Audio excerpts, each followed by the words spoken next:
My name is Catherine McCormick. I am a student at Penn State Harrisburg in the doctoral program in an ethnography class, but I'm working today with the LGBT Center in Harrisburg during oral histories. And I am working with someone who has requested to be anonymous, so he's not going to give his name during the interview, but if we could please just have you say that you do in fact give us permission to record this history and to share it with others.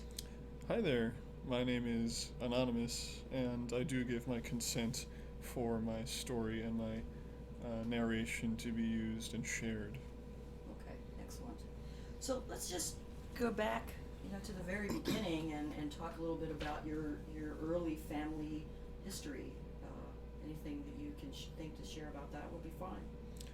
Oh, yeah, of course. Well, I was born in Stroudsburg, Pennsylvania, which is in the eastern part of the state. I come from a mixed racial family, I suppose you could say. My daddy's white and my mom is from South America. I have an older brother, about a year and a half or 2 years older, and yeah, always born and raised in Pennsylvania. Family life, I don't know. I suppose you could say it was unremarkable. Uh, not the worst and not the best. But I don't ever remember needing anything as I was younger. Not in the physical sense, and I was more or less comfortable. Some parental discord, I guess you could say, I was witness to, and that was certainly uncomfortable. Uh, but nothing major. I'm consider myself fortunate that I wasn't abused or severely neglected, perhaps just emotionally to an extent. And that would cover my early childhood, and as we move on to the middle childhood, I suppose it becomes a bit more eventful. Mm-hmm. Okay. So are you ready to move on to that middle childhood? Oh yes, of course. If you'll hear it. Of course. Um, when I think about bisexuality and the LGBT community and what that means for me in my life, it's invariably, I can't disconnect it from sex and from sexuality. And so an early event that colored my life was my brother and I having sex. And so the first time that we had any kind of, I was introduced to sex, well, I was, I suppose, around 7 years old, and that would have made my brother 8 or 9, and I was invited to his friend's house where we would watch pornography, and I remember it being a confusing spectacle, very, very strange event watching this hardcore, intense pornography, heterosexual. But at the same time, kind of fascinating and interesting and taboo and risky and exciting. Um, so days after this took place for a few encounters, episodes, my brother and I wound up having sexual contact with each other at home, and I suppose you could say it was more or less innocent, and I certainly don't blame him. We were in the same age range, and I didn't really feel taken advantage of. But it was impactful, I guess you could say. It left an impression on me, and it went on. I don't know, for really not very long. It was just a few instances, but I just remember it as being something that was exciting and something I would look forward to, and that I wanted to do more. But it just kind of tapered off. I guess you could say unceremoniously, without really any incident. Then the next event in my middle childhood that set the tone for my development was my mother leaving, my parents divorcing. So I was awoken one Sunday morning in August of 1998 when I was 10, to my mother announcing to me that she was leaving, that my father and her would be splitting up.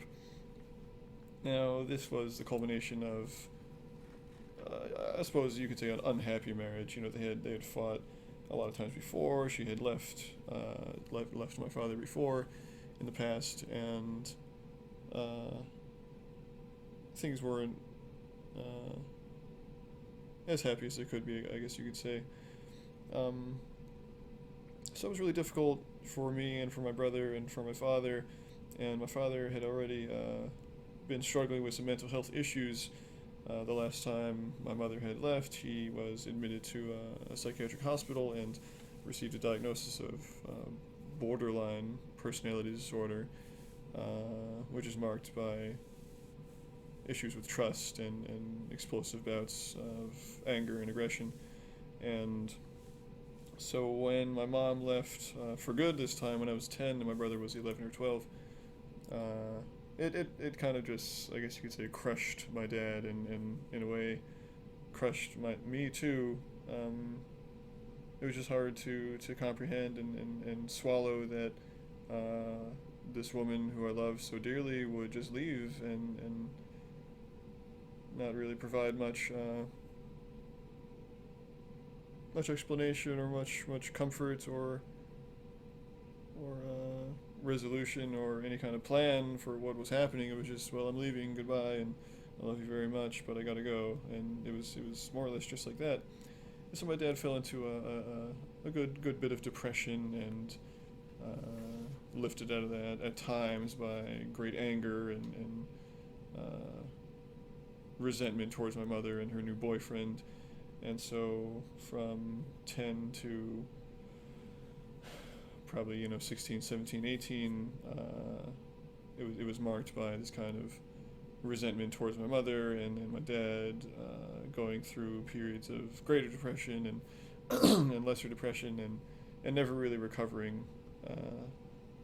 And so it was very uncomfortable, and I did my best to kind of avoid that kind of negativity and the hurt from the abandonment and the fear of what's my dad going to be like today. And again, I never was a victim of any physical abuse, and I wasn't threatened, but I didn't feel really safe with him, or that comfortable, because it was just unpredictable. Sometimes he was great and loving, but other times distant or detached or withdrawn or checked out or angry and very unhappy. And so I found when I received our first computer in 1990, I guess it was 97, 98, when I was 10, right around the time my mom left. That was a great diversion, and I had always loved video games and escaping into those worlds and entertaining myself in that way. And I really never had a problem playing alone, and so the video games were very effective for me. But the computer was neat. It was new. It was fun. It was a Mac Power PC, as I recall. But when we got the internet when I was 11 or 12, this was after my mom had left and, kind of settling into this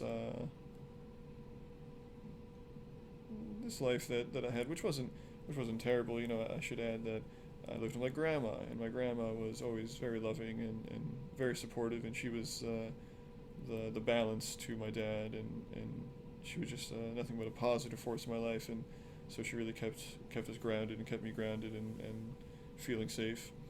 But when we got the internet in probably 98, 99, and I was 12 or so, it didn't take me long to find pornography on the internet. And I found this as an escape as well, and very effective in kind of relieving any kind of doubt that I had or uncertainty or need for excitement or something pleasurable, an answer, whatever you might call it. And I had there was no filters, there was no monitoring software. My dad didn't go to any lengths to do anything like that, so it was just a free for all. I could do whatever I wanted, whenever I wanted. Of course, this was America Online back then, so I had an hour to do it before I had to get off, or the charges would go up, and getting online was a challenge sometimes. But that's another story, I suppose. But starting out with heterosexual pornography on the internet, I quickly found that I preferred homosexual pornography more so, and I found that more exciting and more engaging, and I wanted to see that more. Now, back then, I didn't really know about Google. I don't know if they had Google in '98, or search engines or ways to find this material, so a lot of it was just trial and error. And for these websites, for homosexual porn, gay porn, boys was a word that was used a lot. So I would pretty much just type in web addresses which I thought would result in pornography, and a lot of searching this way and links to this and that. I'm going on at quite a length here. No, Can I continue? please, absolutely. Okay, Absolutely, sure. continue. And so, following these links and following these sites for these homosexual porn sites, and searching for boys, it wasn't long until I found boys, children, on the internet in sexual scenarios on these pornography sites. And so I was 12 years old when I saw child pornography for the first time, and that was similarly to seeing pornography for the first time, confusing and strange and risky and exciting and interesting, and a whole mix of these emotions in one, and of course very arousing too, for me. And so that had a real draw to me, and so I did my best for the following weeks and months to access this material as much as I could. But before long, the sites that I was using were taken down, and that was the end of my access to child pornography for a time. Now, my brother had gotten into smoking marijuana, smoking weed, probably around 13 or 14, and the people he hung out with were into that. And so it wasn't long before I was into that, as he introduced me to getting high. And that proved to be a very effective escape as well. Very stimulating and very kind of dreamy, and it made the other kind of escapes, like the video games and other things that I was into, music, much more appealing, and I loved it. I loved getting high.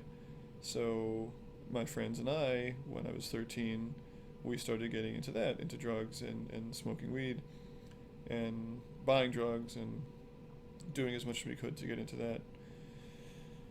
And so by 13, I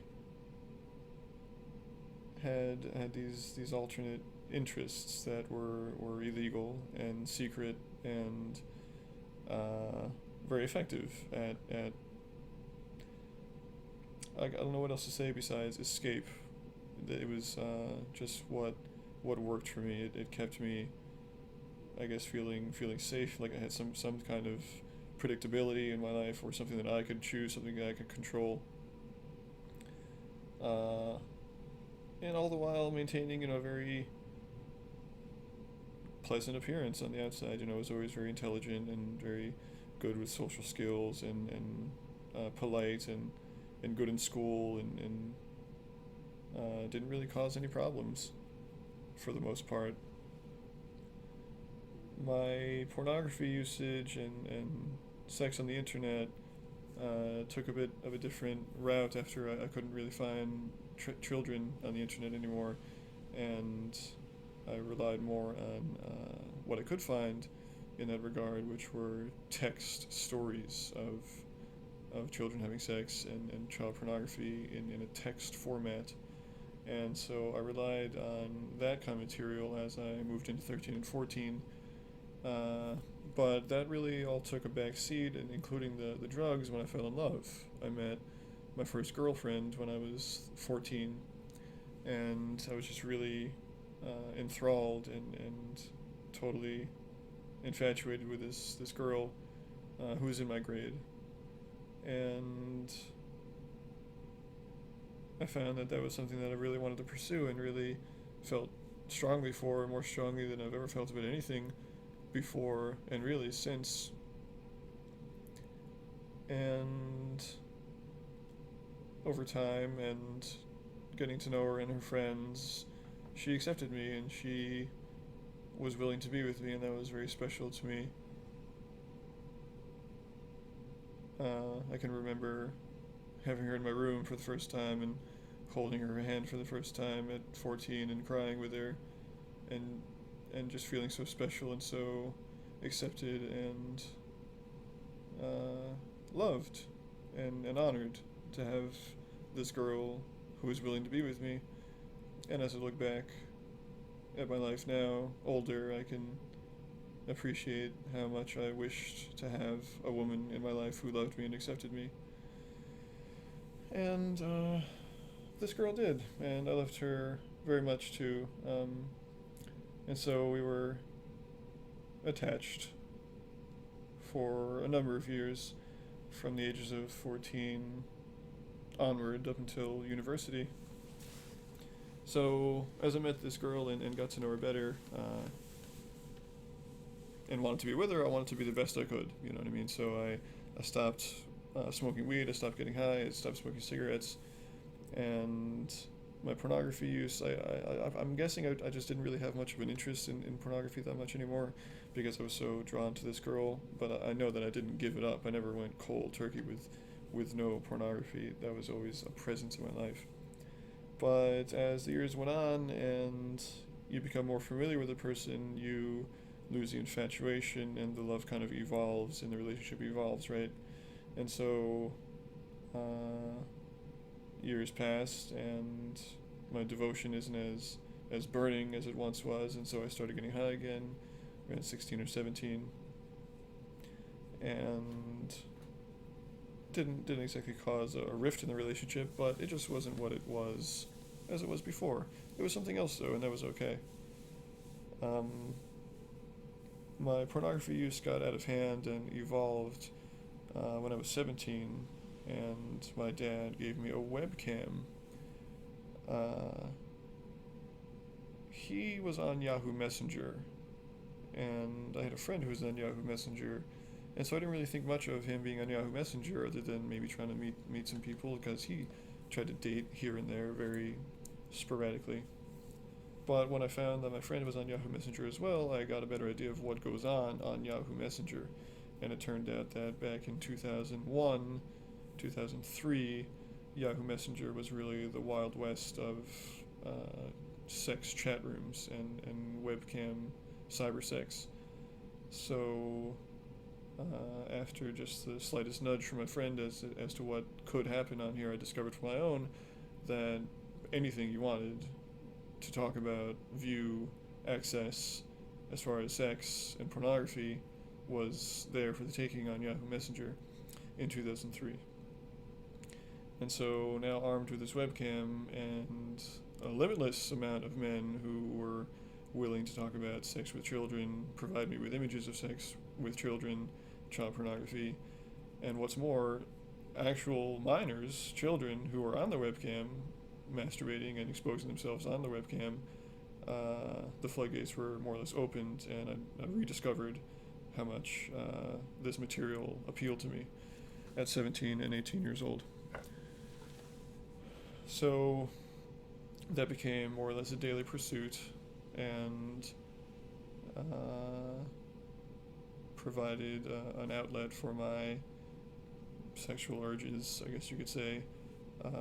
My girlfriend and I were never really that sexually active, and I felt that she wasn't interested in sex. She didn't really have any kind of sexual desire. She couldn't orgasm, period. And so for me, this material on the internet and on the computer was my outlet. This is what I was entitled to use because I didn't have any other sexual outlet. I graduated high school, not the top of my class, but probably, a B plus, 3 point something, 3.2, 3.4, and was the vice president of my class for 3 years, where I went to high school. Very popular, very well liked, very well regarded. I had plenty of friends. Went to the prom, good times. As I said, graduated high school, got accepted to Penn State right out of high school, and attended my satellite local campus. I entered the psychology program, although my dad did his best to dissuade me from doing so because, according to him, there's no money in it. There's no money in therapy and psychology, and please do anything else, or take it from me. I should add that my dad worked as a psychotherapist in a prison treating sex offenders. He had gotten his degree as an adult and was a practicing psychotherapist when he was working. Now, he didn't have a job consistently after the divorce, maybe for about half the time. The other half the time he was unemployed. But when he did work, he worked in prisons with sex offenders. But I didn't want to hear it because that's really what I was interested in, the human condition and, motivations and psychology and human behavior. And so that's what I went to study at Penn State. I started Penn State in 2008.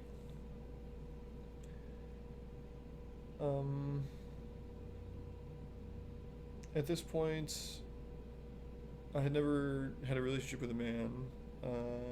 My bisexuality was something that I accepted and understood, but never expressed. So I suppose I should back up in that I knew I was attracted to men when I was 12. I can remember seeing my classmates and being attracted to my classmates and admiring certain people I might see on TV or people in musical groups and thinking that's an attractive man, that's an attractive boy. And that never bothered me. That never caused me to feel any different or defective or strange or odd or that I would be shunned for this.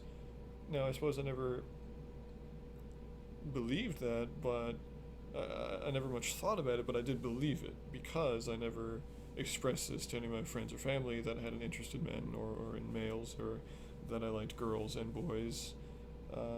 But to me, it was just irrelevant. There was no need to bring it up because it was irrelevant. Now, the guys who I would see in school who I would like to get to know better or maybe date, I would never bring it up to them because I believed that it was very unpopular and unaccepted in my school, which it was. And so I didn't wish for my social status to be compromised by announcing something as severe as I was attracted to men too. And so while it didn't cause me any real personal discomfort, I did understand that it wasn't exactly a welcome gesture in my town, in my growing up, in my circle of friends. But I'm thankful anyway that I never had any kind of ideas or any kind of influence from the outside that I was defective, that there was something wrong with me. And I suppose I credit that to not having a religious upbringing. Religion never played any role in my upbringing. I was baptized and I went to church maybe once or twice.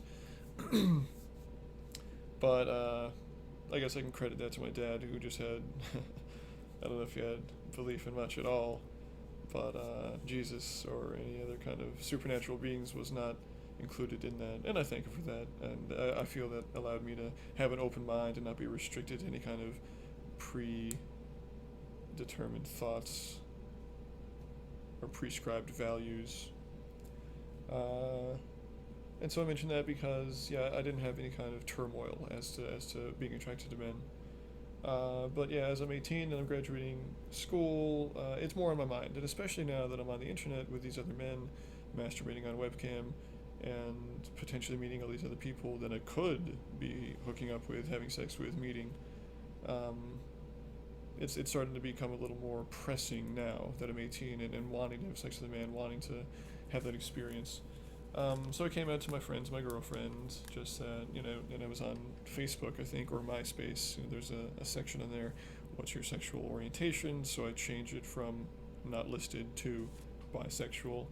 And there was like a kind of a hubbub over that in the following day where all my friends were like, hey, what the hell's this about? Are you serious? What are you talking about? I'm like, yeah, I like guys, I like girls, and that's pretty much it. I've never actually been with a guy, and that relieved my friends. They were more or less pleased to hear that I never crossed the line. But really, after a day, that was it. Nobody really cared after that, and that was maybe a little disappointing because I was hoping for perhaps some more attention. But no, they just kind of dropped it, and nobody really said anything about it after that, so it was no big deal. Now, my girlfriend, she was supportive about it. She didn't want me to cheat on her, of course, while we were in the relationship. And I saw that very differently, being selfish as I was, that, well, you're my girlfriend. I love you. I would just be having sex with a man. I wouldn't necessarily be in a relationship or have any kind of feelings there. I would just be having sex with him, but she didn't quite agree. And looking back on it now, I can see it a little differently, maybe more from her perspective. So I go to university, still in my hometown, still hanging out, getting high with my usual friends, still preoccupied with pornography on the internet, and my girlfriend, we're getting a little more distant now because my interests really are elsewhere. My interests are with getting high and hanging out with my friends and partying on the weekends. As I turned 18 and 19, we started drinking. My home was a bit of a haven, I suppose you could say, a safe haven for teenagers hanging out and wanting to get high and get drunk, because there was very little supervision. My grandma was there, but and she kind of knew what was going on, but she was kind of the attitude, you're in the house, you're not hurting anybody, who cares? And when my dad did live there, because he had moved to Florida for a period, and then came back to Pennsylvania for a period, and then moved back to Florida, and then back to Pennsylvania, so it was always kind of, is he here this month, or is he not? When he lived there too, he was just checked out. He didn't really care what was going on in the attic. He was just watching TV on the first floor. And so, yeah, we would get drunk on the weekends and have parties and have a grand old time, sitting around smoking cigarettes, smoking cannabis, and getting drunk, and wasting time. But it was fun at the time, and at 18 and 19, I wasn't really considering too much what I'm doing with my life, just what felt good at the time. So that's pretty much how life went up until 20, and the first 2 years of college go without a hitch and without much accolade or much really to say about it other than just streaking by and getting it done. So I start the process of moving to the main campus at Penn State and moving out for the first time, getting my first apartment. As I guess the novelty of going to college wore off from the first semester, those last 3 semesters at the satellite campus before I moved, I was getting worse. My habits were accelerating, and my bad decisions were accelerating. I would go to class, and I would leave campus immediately, so that I could drive back home as quick as I could, and get high, get some pizza, and probably view some pornography, although not always. Usually it was just getting high and playing video games as much as I could before the next class. Sometimes it was only 3 hours until the next class, and I could have stayed there, met some people, got involved in the campus, read in the library, but instead I drove home as quick as I could, got high and played video games, only to make the half-hour drive back 2 hours later so I could attend the next class and get that over with before I could get back to what was really important, getting high, getting on the internet, and playing video games. And so I kind of knew that this was not the right way to go, and that I was really shortchanging my life, but I was more concerned with getting high and the physical pleasures of what I was doing. And so, in a way, I look back on it now, and I did squander some of the opportunities I had at the university and to be more involved and do more things with myself, but I made the decisions I made. when I was 20, I moved to university with my girlfriend. I was honored she moved with me, and with my other good friend, we all moved into a townhouse together off campus, and that was a really special time for me. I was finally free of the influence of my father, from any kind of negativity or judgment there or unpredictability, and I finally had my own place, accountable to no one. And that was really special for me. In addition to that, it was just a beautiful area, and at a new university campus with so much going on, so much space, so much diversity, and the appeal of something new and of something exciting and something something new I could get into. So I really enjoyed living there and having my girlfriend with me.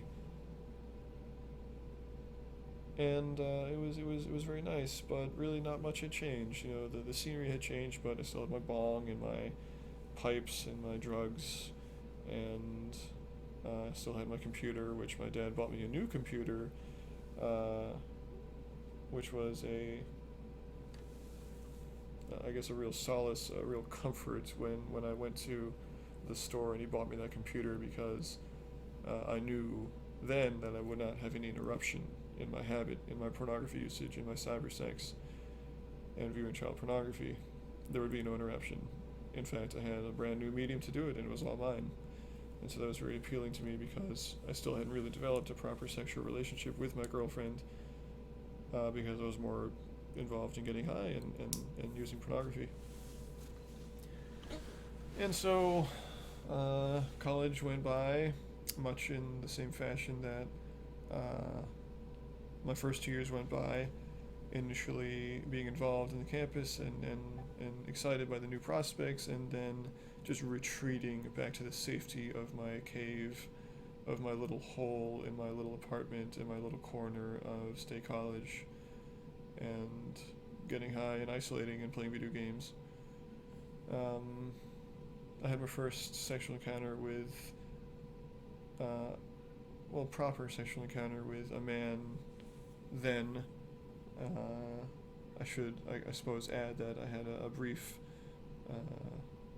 sexual encounter with one of my friends on his 18th birthday, but it was just very brief. We just had some hand-to-hand contact, I guess you could say, and that was the first time that I really had any kind of same-sex contact besides with my brother when I was a child.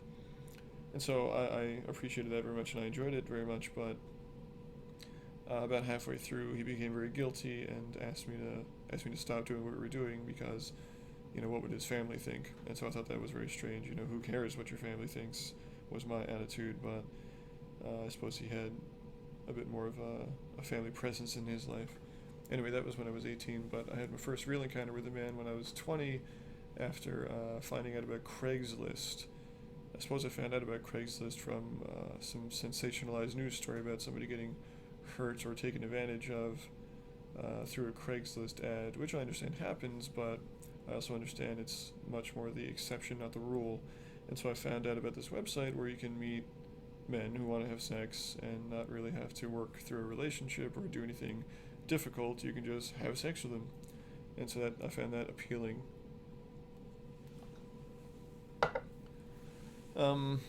And so I met a much older man through Craigslist who was interested in being with somebody. He didn't really care who it was. He just wanted to be with somebody, and it seemed that our interests aligned a bit. Not any interest in children, but other interests and things we wanted to do with each other. And so one day when I was 20 and my girlfriend was at work, I met this man at his hotel, and we had sex. We had sexual contact, not so much sex. And after I had climaxed, I pretty much ran out of there. I threw my clothes back on and didn't literally run, but I was certainly very, very eager to escape and get the hell out, and get as far away from this dude as I could, because I couldn't stand the smell of him. I couldn't stand to be in the same room as this guy. And on the way home, just great grief and regret and remorse over what I had just done, because my girlfriend had told me explicitly that I don't want you doing this. If you do this, it's over for us. It's over. You will have cheated on me, and that's really all there is to it. And she had no idea what I was doing and what I had been planning and what I had just done. And so driving home now, knowing that I've got to go pick her up shortly, wondering what the hell have I done? Why would I do this? Especially with him, especially with this older guy who I had no attraction to whatsoever, but who was just available. And why lower myself to this? Why settle for this? But once again, I had made my own decisions and now had to live with them. And so, of course, as all things do, feelings diminish. So my regret left me, my remorse left me, and my grief and shame wore off as the days went on, and the need to share with my girlfriend passed. I felt it wouldn't help her any to confess to her. It would only hurt things. So I decided to lie to her and, lie by omission and just continue as if nothing had happened.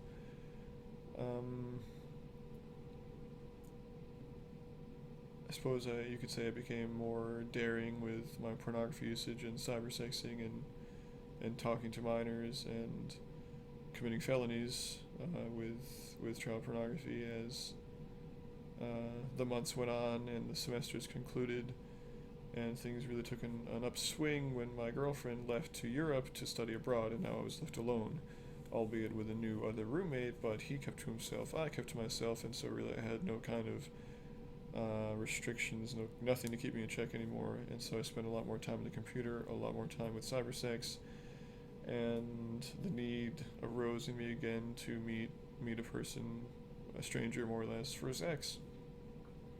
And so this time I met a person more around my age who also went to the university, and that was the first time that I had sex proper with a man. And this experience was certainly more pleasant. I didn't have any kind of the great shame or guilt about it, and this was partly because we got to know each other a bit more and talked before and after the encounter, but really at its core it was still just casual, shallow sex.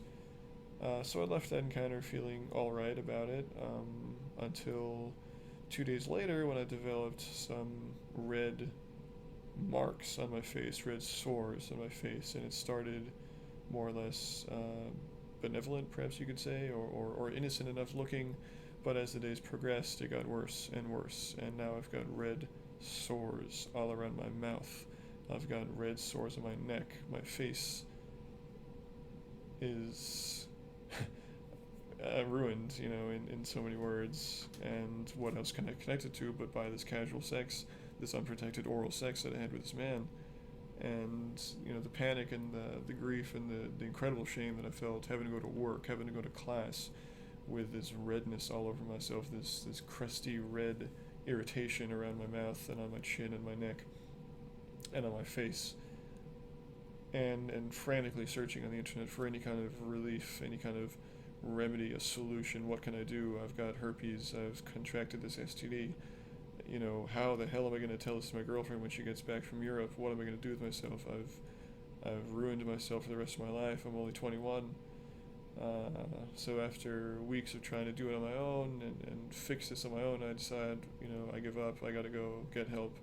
And so I went to the university clinic, and I'm seen by the doctor, and within 10 seconds he tells me, "You have impetigo." And I'm so relieved to hear this, because he was so casual about it and so definite about it. Just took one look at me and said, "You have impetigo." And I said, "Well, would you please explain?" He's like, "Impetigo, it's a bacterial infection. It's usually contracted by small children, but for some reason you contracted it." He's like, here's some cream." So he gives me a tube of cream, and sure enough, it clears up within a few days.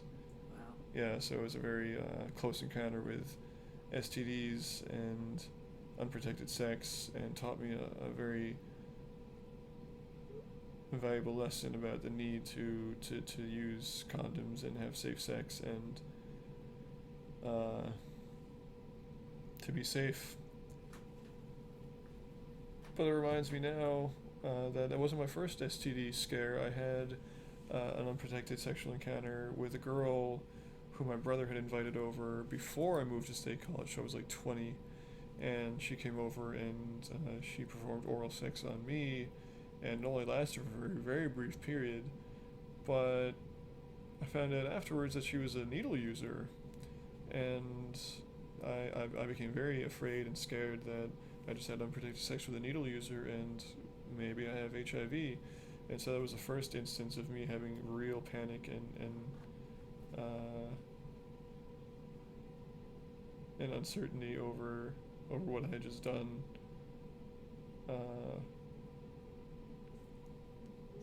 But after getting tested, I found out that I was in fact negative, and that was a great relief for me. And so during this period of relief and newfound cleanliness, or so I suppose, that's when I met this guy who was around my age, who went to school and had sex with that guy. He was 18. And then I put myself in the same situation again. Mere weeks later, I'm now in another situation where I potentially have an STD, and the incredible shame I felt over that, and stupidity that I felt over that. So while I was dodged of having herpes, I did in fact contract genital warts from him, HPV, and that was real. So I wound up going to a Planned Parenthood at age 21 or so, and having acid placed on my genitals so that we could burn the warts off, and a lot of shame there too, and a lot of guilt and embarrassment and remorse and doomsdaying about how I'm ever going to enjoy sex with anybody because I've got warts on my penis now. But having lived with it for years, I find out now that it's much more common than I had expected, and in fact the warts don't stay. They many times go away, and I've been fortunate not to have to deal with constant warts. But yeah, that was an instance of, I did pay for it. I did have unprotected sex with somebody, and that's what happens. These things are real, and I'm not invincible. I'm not an exception. So my girlfriend came back home, and we finished out our degrees. We were getting ready for graduation, and it's time to leave because, well, there's really nothing left to do in state college, right? After you go to school. Not the case, but that was my thinking. It's time to move. I don't need to be here anymore. Let's move on. So what am I going to do? Perhaps move out west and make something of myself and get a job, or go to the big city and do something great?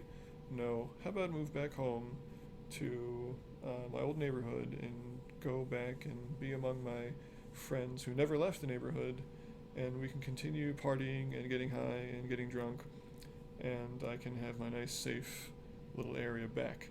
And so that's exactly what I had decided to do. My girlfriend decided she's going to move back home as well and get back on her feet and, I guess, plan. And I suppose I had the similar idea, but really I just wanted to be safe again and back to my predictable, small life. And so as we were planning with each other that we're going to move back home, I pitched to her that I think it's time we break up because we've never dated anybody else. It's been 7 years now, from 14 to 22. I don't want to get older and resent you or me for never having dated, never having played the field, never having tried other things. And so, you know what, I think we should split ways. We'll remain friends, of course, and maybe we'll get back together in the future, but as for now, let's branch out. Let's let each other grow. And so this is what I told her. But, in reality, I just want to have sex with other people. I don't want to be chained to this girl and have her holding me back from all the great sex I could be having with other people because she's holding me back. And so, without telling her this part of it, of course, she agreed. And she said, yeah, I think that's a good idea. We probably should do that, and let's branch out. And, I do love you, but perhaps it's run its course. And really, at this point, it had. We weren't the same. And we got into more arguments, and I began to resent her and treat her in ways that I would have never believed that I would have spoken to her when we had first fallen in love.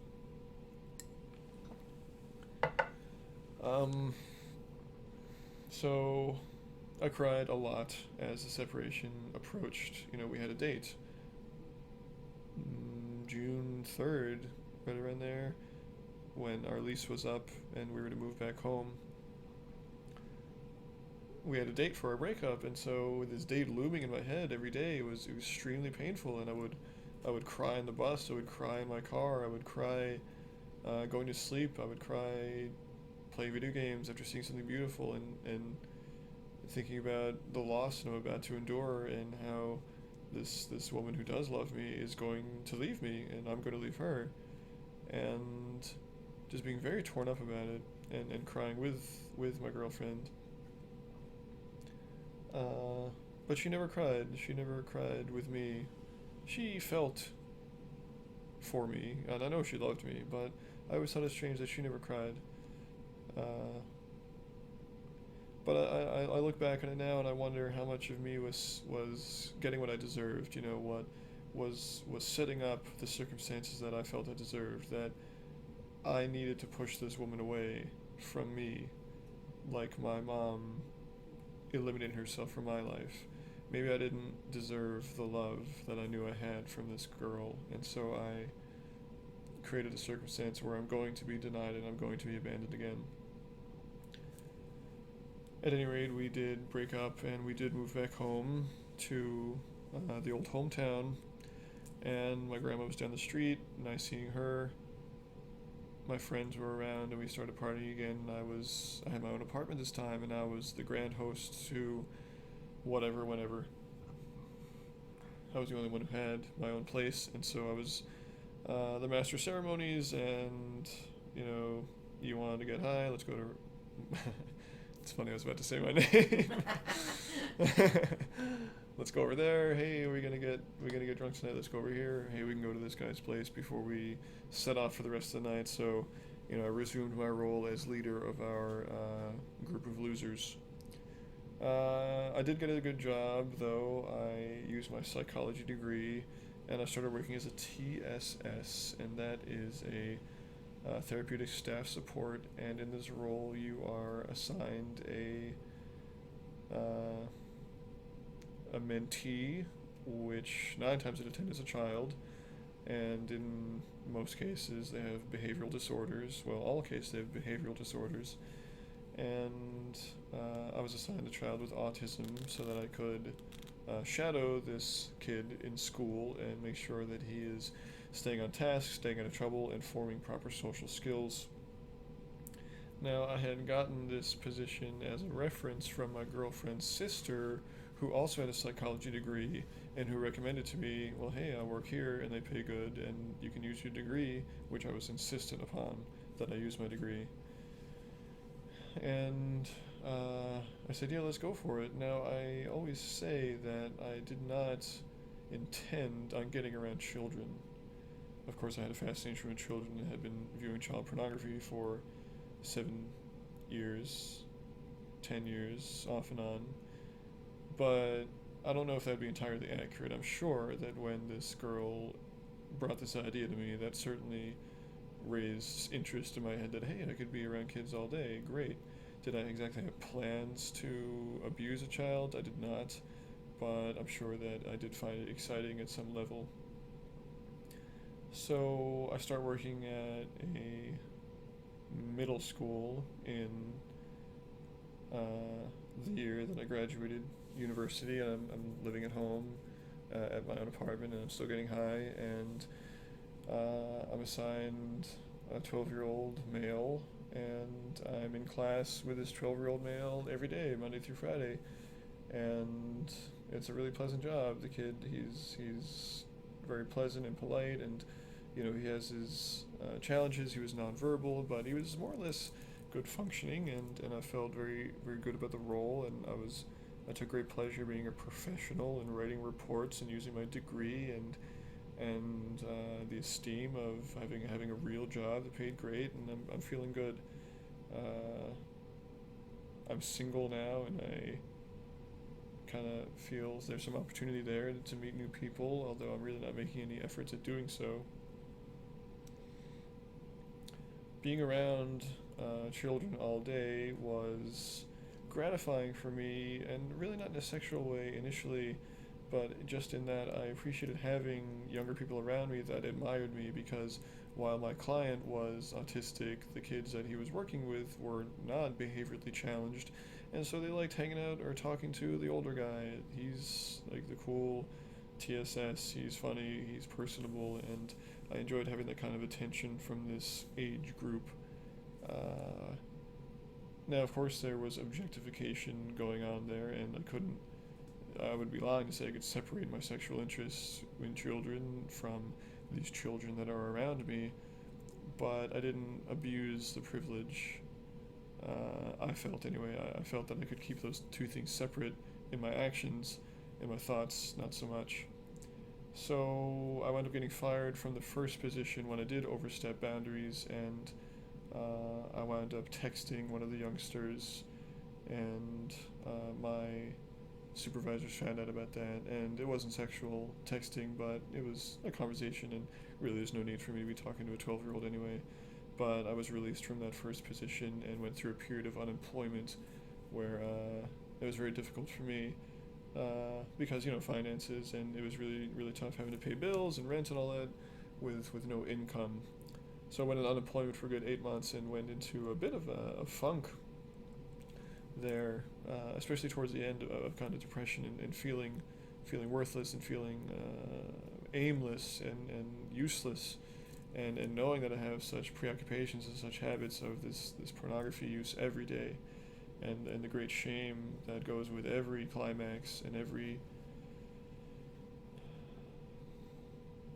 encounter with this material, and knowing that it's wrong, and knowing that I'm wrong, and I'm abnormal, and I'm deviant, and that I have to keep this secret, and what if people knew, what if people found out, and the purges over the years of swearing I'll never do this again, and deleting everything on my computer, and throwing away my webcam, cutting my webcam cord with scissors and throwing it in the trash, only to go back to the store days later and get a new webcam, or go back on the website, reinstall the program to download more pornography, and do the cycle all over again, and the excitement, and then the climax, and the release, and then the shame, and then the dormant period, and then the excitement again, and repeating this for years, and then knowing that I'm doing nothing with myself. I'm getting high every day, and I'm failing, and I'm not using my potential, and I have such gifts, and I'm so intelligent, and I'm young, and I'm doing nothing with myself, and just going further into my escapes. And so finally I find a job in January of 2010, and I'm back. I'm in a classroom again. I'm a professional again. I'm using my degree. I'm a TSS. I'm helping this youngster. But of course, my habit's as strong as it's ever been. It's only gotten worse. It's never really gotten better. It only really goes in one way until life makes you change, I suppose. And so life made me change. In March 2010, I was at work when I received a phone call from the police, and they told me to come home. Your house has been broken into. And it was very shady and suspicious from the beginning, and I knew something was up. And so I asked some questions. How did they get in? And there's a period of silence as I hear some talkings in the background, and then they come back and say they broke the door in. Well, what did they take? More conversation, more pause. You need to come back home. Well, I'm really not sure. Okay. Perhaps we can edit that. I can, don't worry. Thank you. You need to come back home. Well, I don't see why. My house has been broken into. I'm not really sure what I can do. You're the police and you're there already, right? You need to be here. And so I make the arrangements to leave work early, and I knew that the jig was up, that it's time to face the music, and that my house has not been broken into, that I was being arrested for my activities on the computer and on the internet. And so I arrived at home And there was a large white van out front and one or two police cars out front, and I park in the driveway, and as I climb my stairs, there's a battering ram outside the door. That much they had not been lying about. The door had been broken in. And as I walk into my kitchen, there are 6 or 7 police officers walking back and forth and collecting this and that and getting my drug paraphernalia in a box and taking my computer out to the van, and they all kind of stop and look into the doorway as I appear in the doorway, and then there's some scrambling to interview me and take the first steps with me as to what's happening and who's going to talk to me and what's going to be said. And I sit down, and I was aware enough to know that the less I say, the better. And so I answered some very basic questions, but as it got to anything about sexual material or anything about pornography, I told them that I'm not comfortable answering any questions, to which one officer was very unhappy with that answer. But without having any hard evidence of any child pornography or any material like that, they arrested me on the grounds of my drug material, which I had a very small amount of marijuana because I was so broke I didn't have the money to buy large bags, but I had paraphernalia, and sure, I was guilty of that. And then mere minutes later, they did their forensic search in their van and found plenty of child pornography on my computer. Now, up until this point, I had soothed myself and at least cautioned myself that, well, I won't be caught because I don't save any of this stuff. Yeah, I'll download it, but I'll delete it, and it's gone. Or I'll just stream it because, to those who don't know, this material can easily be found on the internet, on sites where it's just streamable. You can press play and you'll get a video of this illegal material, or these photos. Just you click a thumbnail and there it is. So to my naive mind, by accessing it this way and not downloading and saving it, well, it's not saved to my computer, so I'm not trackable. But as I went to the jail, the local jail and holding office, it was explained to me that one of my webcam contacts, who I had been webcamming with the month prior, who I believed was an 18-year-old male from Maine, was actually a New Hampshire state police officer, undercover, looking for people like me doing things that I was doing. And so when I was webcamming with this individual and masturbating on my webcam, exposing myself, this person asked me, "What are you looking at?" Because we had met on a site which had this material on it. And so I wound up transmitting some images of child pornography to this person. So I was arrested in 2010, and I was released a day later after my family bailed me out, and of course, a huge crisis, and it brings everyone together, and my mom comes out of the woodwork, and whereas she wasn't really much of a presence in my life up to that point, now she's much more active, and I appreciate the support. And I went to rehab the few days afterwards, to a drug rehab to account for my marijuana use at the advisement of my lawyer, my attorney, who said this would be good for your sentencing and it would look good for you to go to rehab and get some mental health treatment. And so I went to that rehab, but it wasn't a good fit. And I went to another rehab in Florida, and that wasn't a good fit. But then I finally wound up at a rehab outside of Philadelphia called the Keystone Extended Care Unit. And that's a center for sexual compulsion and trauma. And so it was there where I finally found a good fit to talk about everything I had been doing and do a lot of soul searching, a lot of crying, and a lot of getting to know myself better. And it was there where I was informed that I'm a sex addict, as they put it.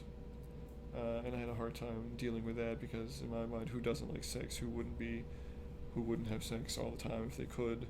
But when they showed me that how much it's had an effect on my life and how it's interfered with my life so severely, and how I really haven't been able to control it with all the purging and then re-engaging, well, I suppose I was a bit more convinced of that.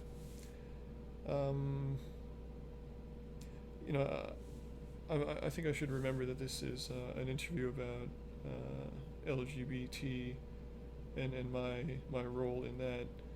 And so I suppose my role in that does have a lot to do with secrecy, and I can't ever say that I was a proud bisexual man, because I was always doing things very much in private, anonymously on the internet.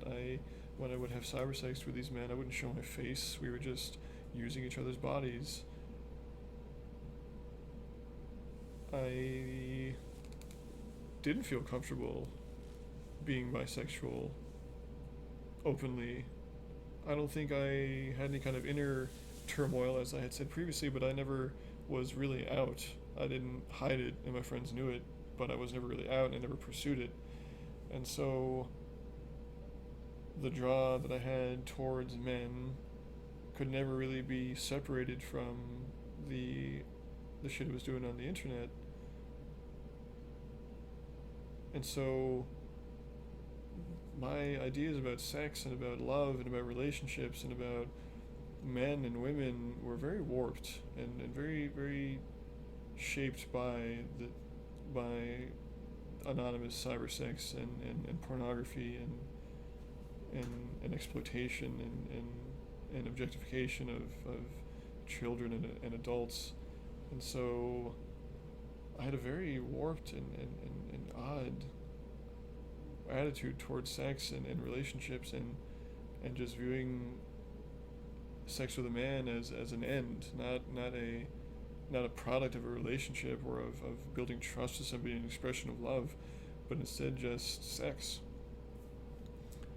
And could I love a man? I don't know. Could I love a woman? I believed so.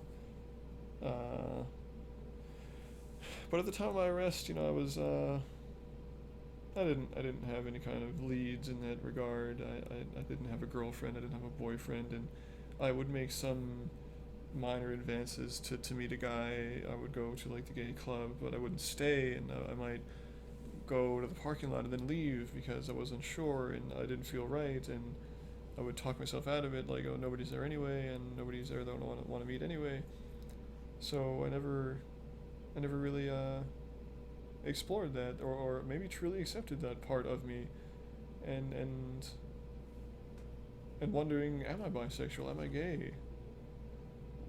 And not wanting to be gay, knowing that I don't want to be gay. I didn't want to be gay because that would make me apart. That would set me apart, and that wouldn't allow me to still be normal in my head. If I was gay and I wasn't able to be with a woman, that wasn't normal for me. And so always wanted to keep my foot in that other realm of men and women, of the sexual fascination with men. I prefer to have sex with a man, but I want to fall in love with a woman. And so that's my head, that's my idea, that's my attitude as I'm going into prison. So I'll back up to that and tell you a bit about my first boyfriend. I got out of rehab after 6 weeks and addressed all these sexual issues, all these mental health issues, and felt great. I felt recharged, I felt optimistic, and I felt like I'm ready to live a different life. At this point, it was still a state charge against me for the possession of this child pornography, and my lawyer assured me that on sentencing day, 2 days after my release from rehab, it's going to be more or less digestible, in that you're probably going to get probation, you might get house arrest, and you might have to serve a few months in prison. You might, but I wouldn't even count on that. So with this attitude in mind, I get to the courthouse, and the municipal courthouse just in my little town. Are we doing good on time? Do you have any feedback? Well, we're at an hour of a recording, believe it or not. Wow. What time is it? That I don't Right know. now it's 1:16. Yeah. I do have a class I have to teach, but Okay. I don't want that to interfere with Right. this. So yeah, I really kind of should leave Okay. the Well. area around 1:30 at the latest. Okay. Now we could, Yeah. because you've got to be exhausted. Almost. You've been talking not for quite an yet. hour. Yeah. So we could stop now and pick up another time. or we could continue for another 15 minutes. Do you have a preference? Or we could stop here. It's totally up to you. I mean, certainly an hour, and you know, your history is, you know, is rich with things people can learn from, you know, in the future. So I don't know that you know, it's up to you. This is your history. Right. What else would you like to share with the future, I guess, is kind of a question that I would ask. I could finish it in 15 minutes, but it would be a rushed version. Yeah, but I'm my very question, sorry about that. oh I'm hey, very sorry. that I suppose that's my fault, but I could have asked you initially, what are we looking at here? You know, did you want an hour? Did you want a half hour? Well, I was hoping for an hour, which Okay. is, so we're good, but Yeah. I don't want to cut you off. I don't want Okay. to cut your story off. Well, I also don't want to give you something that's unmanageable. Who wants to listen to a 2-hour, you know, story like this? Like So- that should be a complete story. Yeah, I don't know. I could finish in 15. Go ahead. Okay, so I get to the sentencing for my state offense when I'm sat down by my lawyer in the basement of the police area with my mom and my aunt and my grandma there, and I'm informed that there's been a disaster, that your charge has went federal, and I'm sorry, but you're gonna have to do 5 years at a minimum in prison, and I'm gonna do everything I can for you, but that's just how it's got to be. You're gonna go today, and I will be in contact. All right. So you know the dread, of course, that washes over a person, or washes over me, I should say. I can't speak for anybody else. So there's a great deal of dread, and so began my what would become a 3.5 period of incarceration in the federal system. And I could go on and tell you about the different experiences in prison, but you know, let's bring it back to my experience as a bisexual man in prison. Certainly, there's opportunity for sex and for anonymous sex and getting into those kind of shenanigans. But I found that after I got to 6 institutions later, when I got to my home prison, as they call it, where you're going to be spending the most of your time, I met a lot of good people, a lot of really good people like myself, who had a secret life on the internet and who had an education and who had friends and family and girlfriends and boyfriends, but who made their decisions online and who wound up paying for them. But I met a man there who was a few years older than me, and we became very close, and through talking to me and through developing a relationship with me, he became comfortable enough to come out and admit to himself and others that he's gay. And I thought that was cool, and I was very honored to help him with that, and we wound up being together. And as close as we could be in prison, where you're supervised, you're not allowed to hold hands or hug or be intimate, we we did our best. We really did. And although prison was a time of pain and of hardships, he was a great resource and a great light and a great balm there to me, and I felt maybe for the first time what it was like to be in more or less like a normal relationship, and what more with a man.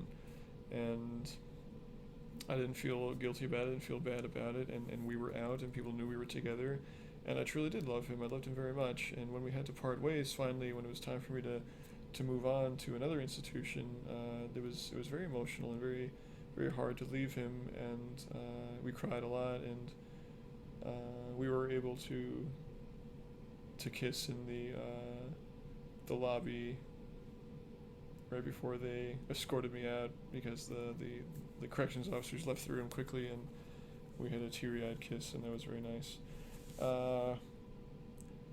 So I wound up getting out of prison, like I said, 3.5 years later, somewhat recently, and relocated to the area, and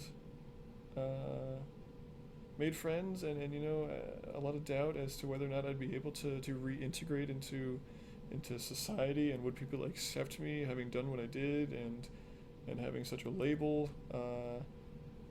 no, everything's been fine. It really has been fine. I haven't had any hardships, and I've been accepted, and I've made good relationships, but I haven't been able to have a relationship, a romantic relationship, and I haven't found that yet with a man or a woman. And what do I want now? I am still a bit ambivalent. What I know I liked though was that guy in prison, my boyfriend, and I know he could make me laugh like nobody else could, and he was just hilarious. I mean, like, your stomach hurts hilarious from laughing, and it's such a nice thought to have somebody like that again, who's like me, who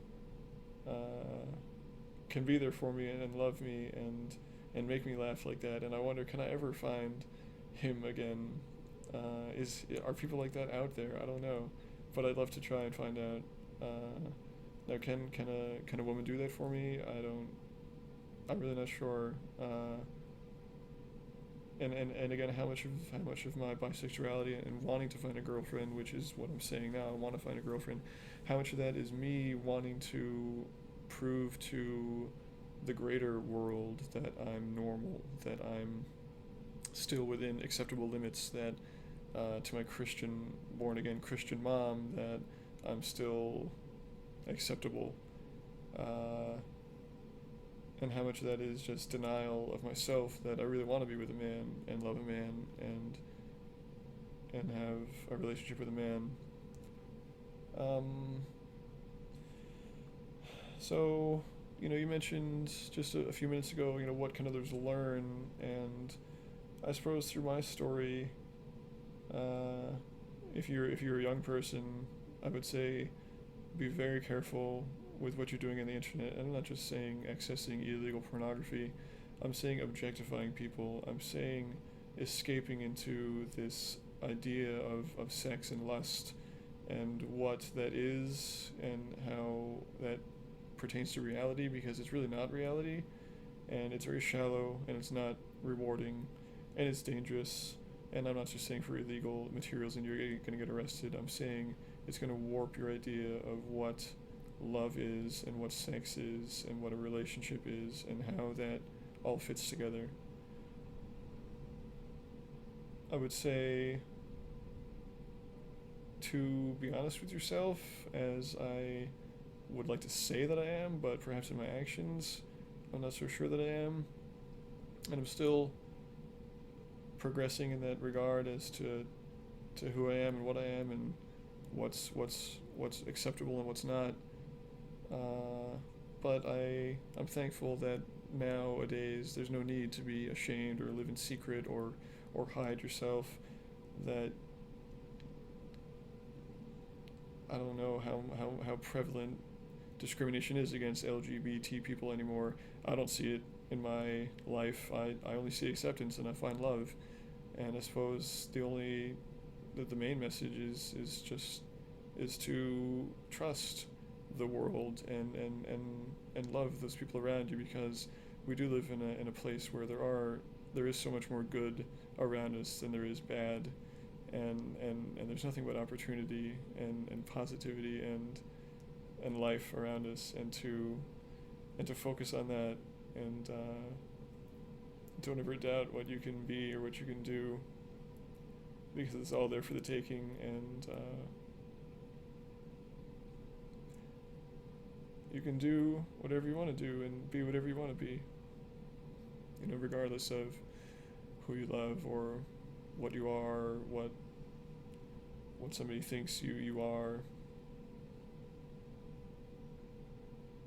That you're great just the way you are, and don't be, I suppose overall, what I've learned in my life, don't be afraid to ask for help, and don't be afraid to trust other people,